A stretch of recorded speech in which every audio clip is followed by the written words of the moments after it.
కనుక విశ్వాసిగా నువ్వు నేను చేయాల్సినటువంటి పని ఏంటంటే ఆ వాళ్ళని వీళ్ళని చూడటం కాదు, కానీ మన విశ్వాసం కర్తవ్యం దాన్ని కొనసాగించేటువంటి వాడైనటువంటి యేసు వైపు మనం చూడాలి. How is our look? మన చూపు ఎలాగుంది? Are we more interested on that brother and this sister?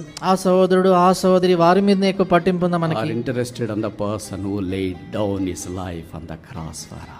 లేక శిలువ మీద మన కొరకే ప్రాణం పెట్టినటువంటి ఆయన మీద మనకు దృష్టి We నిలుపుతున్నాం. forgotten the sacrifice Jesus done for us. యేసు ప్రభువారు మన కొరకే చేసినటువంటి ఆ బలి అర్పణ మర్చిపోయాం. Look at the cross. శిలువ వైపు చూడండి. That church died for you on the cross. ఆ సంఘం శిలువపై నీ కొరకు That speaker చనిపోయిందా? died for you on the cross. ఆ బోధకుడు నీ కొరకు శిలువ మీద చనిపోయాడా? That particular believer died for you on the cross. ఆ ప్రత్యేకమైనటువంటి విశ్వాస శిలువపై నీ కొరకు చనిపోయాడా? None of us have ever gone to the cross. మనలో ఏ ఒక్కరం కూడా శిలువ మీదకి వెళ్ళలేదు. He took the cross for us. ఆయన మన కొరకే శిలువ He shed తీసుకున్నాడు. his precious blood for us. ఆయన మన కొరకే తన ప్రశస్త The రక్తం Bible says కార్చాడు. the blood of Jesus Christ cleanseth us from all our sin.